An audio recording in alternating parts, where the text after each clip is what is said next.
안녕하십니까. 사주상담가 이기호입니다.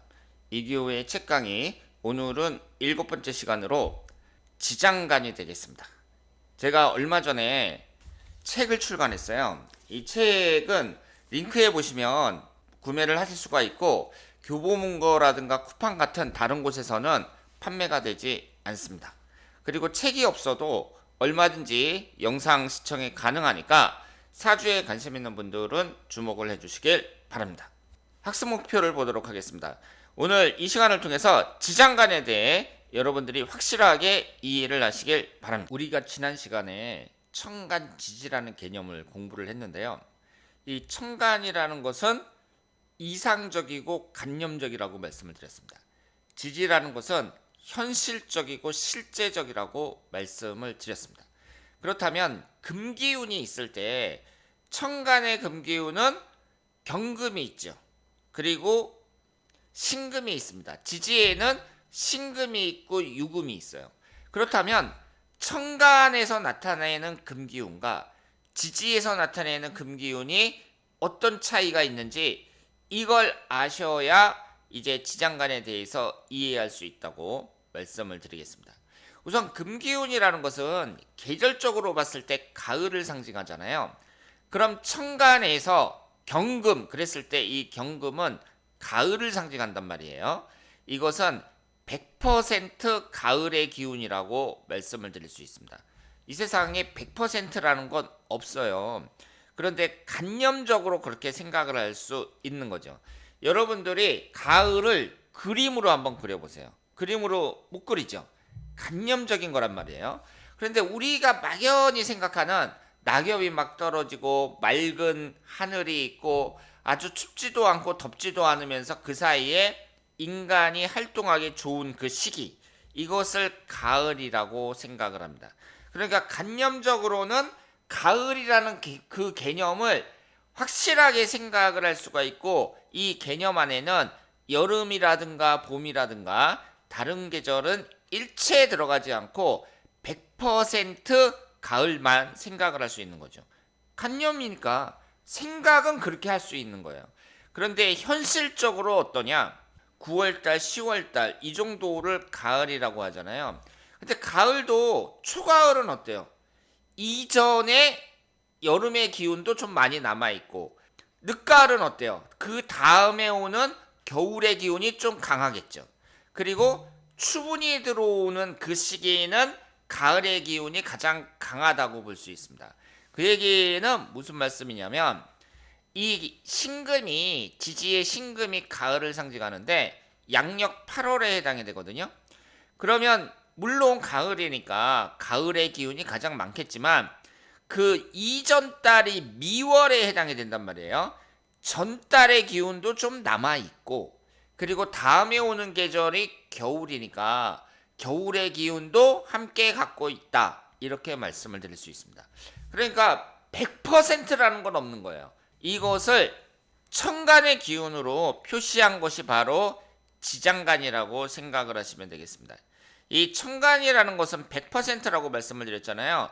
그래서 천간으로 표현할 수 있는데, 이 신금은 지장간이 경임무에 해당이 됩니다. 이것을 봉기, 중기, 역이라고 말씀을 드릴 수 있는데요. 봉기라는 것은 본래의 기운, 중심이 되는 기운, 당연히 가을이죠. 신금은 가을을 상징하니까.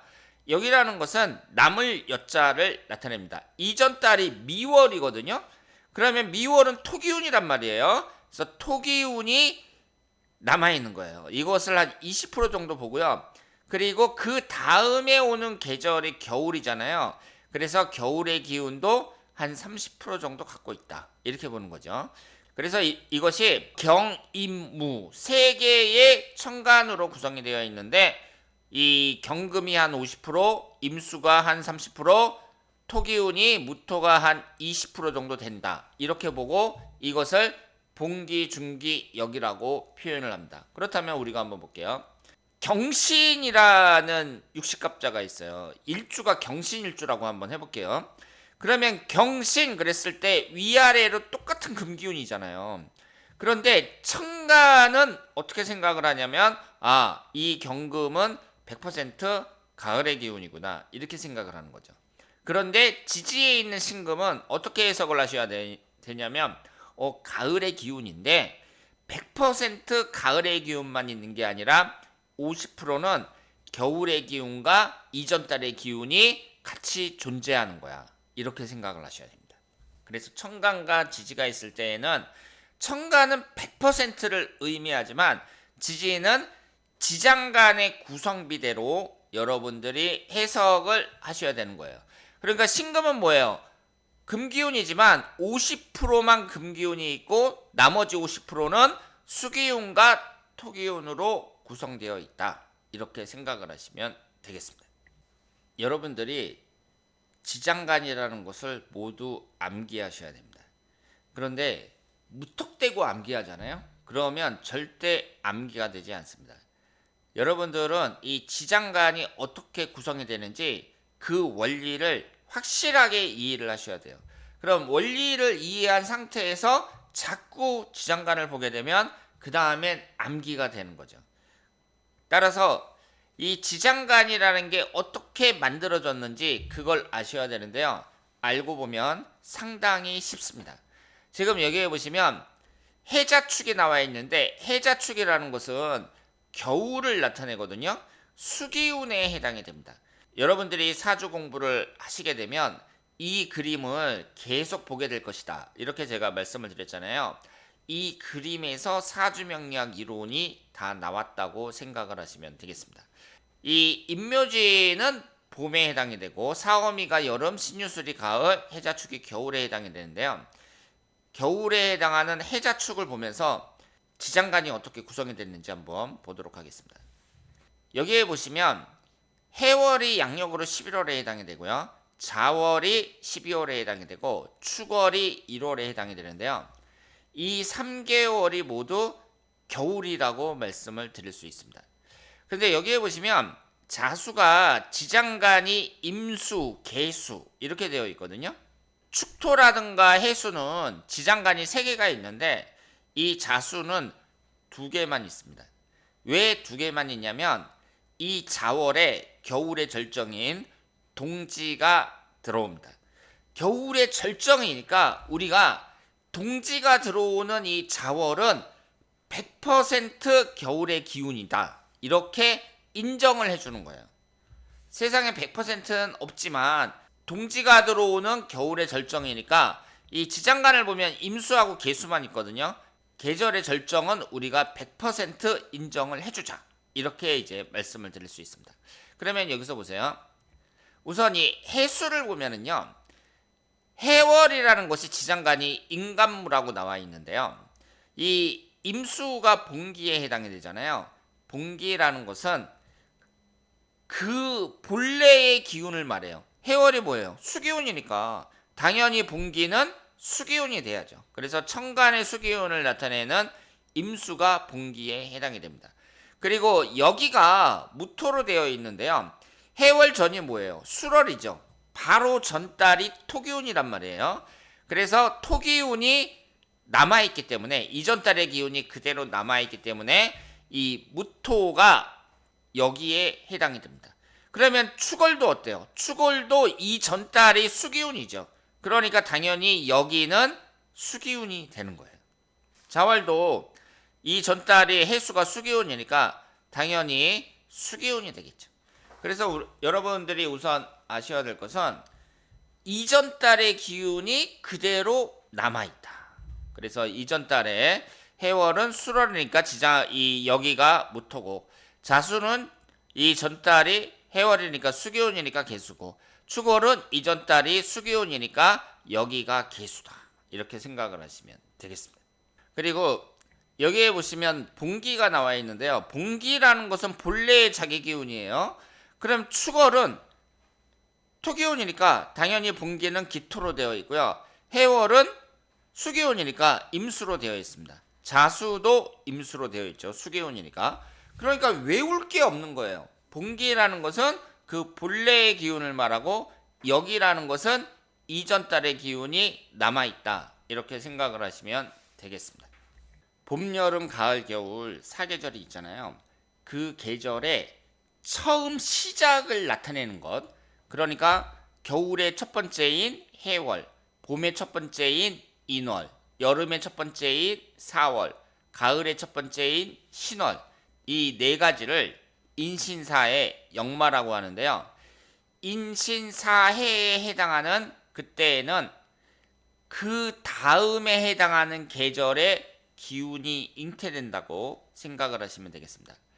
여기에 보시면 해월이 겨울의 처음이잖아요. 그러면 그 다음에 오는 계절이 봄이란 말이에요. 봄의 기운이 이 해월에 잉태가 되는 거예요. 그래서 해월의 지장간에 간목이 들어 있습니다. 그러면 이 4월도 한번 볼까요? 4월도 여름에 이제 처음이 시작이 되는 거잖아요. 그러면 여름 다음에 가을이니까 가을의 기운이 이 4월에 잉태가 되는 거예요. 그렇기 때문에 이 사화의 지장간을 보면 경금이 들어 있습니다. 이 신월이 가을의 처음이잖아요. 그럼 그 다음 계절이 겨울이란 말이에요. 그러면 이 신금 안에 겨울의 기운이 이때부터 잉태가 되는 거예요. 이 지장간 안에 임수가 들어있다고 말씀을 드릴 수 있습니다. 해월, 인월, 사월, 신월은 그 다음에 오는 계절의 기운이 잉태된다. 이것이 포인트입니다. 그렇다면 축월, 진월, 미월, 술월 이렇게 토기운, 진술, 충미 네 글자는 각 계절의 마지막이라고 볼 수 있죠. 마지막이라고도 표현할 수 있고 계절과 계절 사이의 환절기라고 표현을 할 수도 있습니다. 이 진술, 충미 네 가지는요. 이전 계절의 기운이 그때까지 남아있다. 이렇게 생각을 하시면 되겠습니다. 즉, 이 축월을 보면 겨울의 마지막이잖아요. 그럼 그전 계절이 뭐예요? 가을이죠. 가을의 기운이 이 축월까지 남아있는 거예요. 그래서 지장간이 중기에 신금이 들어있습니다. 진월을 볼까요? 진월은 봄의 마지막이란 말이에요. 그럼 그 봄 전이 뭐예요? 겨울이죠. 겨울의 기운이 이때까지 남아 있습니다. 그래서 이 진토 안에 개수가 들어 있습니다. 미월을 보면 여름의 마지막이란 말이에요. 그럼 여름 전의 계절이 뭐예요? 봄이죠. 봄의 기운이 이때까지 남아 있습니다. 그래서 이 지장간 안에 을목이 들어 있습니다. 그래서 제가 지금 설명드리는 것처럼 각 계절의 처음에 해당하는 인신사에 이때에는 그 다음 계절의 기운이 잉태되기 시작하는 시기다. 이렇게 보시면 되고 진술충미 계절의 마지막에 해당하는 시기에는 그 전달의 계절이 그때까지 남아있다. 이렇게 이해를 하시면 되겠습니다. 자, 그래서 이 표를 보시면 좀 더 이해가 되실 거라고 생각을 하고요. 그렇다면 이 지장간이라는 것은 어떤 역할을 하느냐? 하나의 가능성이라고 생각을 하시면 되겠습니다. 이 사주명식을 한번 보세요. 병진년, 갑오월, 기미일, 경우시 이렇게 되어 있는데 이 사주는 기미일주인 남성의 사주입니다. 연지인 진토 안에 지장간을 보면 무계을이라고 적혀 있는데요. 이 계수라는 것은 여자를 상징합니다. 그러면 이 남자분이 사주팔자 안에는 여자를 상징하는 수기운이 없지만 이 지장간 안에 수기운이 하나 있단 말이에요. 그리고 이제 이 연지라는 것은 어린 시절을 상징합니다. 어린 시절이라는 것이 뭐 청소년 시절이나 아주 늦어도 한 20대까지라고 볼 수 있겠죠. 그래서 이분은 어린 시절에 여자를 만날 가능성이 있다는 거예요, 없다는 거예요? 있다는 거죠. 사주 원국에 여기에 이제 수기운이 딱 들어있다. 그랬을 때에는 가능성이 더 높지만 이 지장간에 있다는 것만으로도 그 가능성 자체는 존재한다. 이렇게 이해를 하시면 되겠습니다. 자, 그래서 이 지장간이라는 것은요. 임목이라고 했을 때 지장간이 갑병무에 해당이 되거든요. 그러면 임목 안에 뭐가 들어있는 거예요? 병화도 들어있고 무토도 들어있습니다. 그러니까 임목의 성격은 절반은 화기운과 토기운으로 구성된 목기운이라는 뜻이죠. 이렇게 지지라는 것은 지장간의 구성비를 보면서 그 성격을 파악해야 된다. 이렇게 볼 수 있습니다. 인목이라든가 묘목이라든가 똑같이 목기운이거든요. 음양만 다르단 말이에요. 그런데 여러분들이 이 지지의 목기운을 보면서 똑같이 목기운이고 음양만 달라 이렇게 생각하시면 안 된다는 거죠. 묘목이라는 것은 충분히 들어오는 그 봄의 절정이기 때문에 지장간이 모두 100% 목기운으로만 되어 있습니다. 따라서 이 묘목은 성향 자체가 목기운만 있어요. 그런데 인목은 말씀드린 것처럼 화기운과 토기운이 50%입니다. 따라서 구성비가 다르기 때문에 이 인목과 묘목의 성격은 완전히 다르다고 말씀을 드릴 수 있겠습니다. 그리고 이 지장간을 통해서 암합이라는 것도 성립이 되는데요.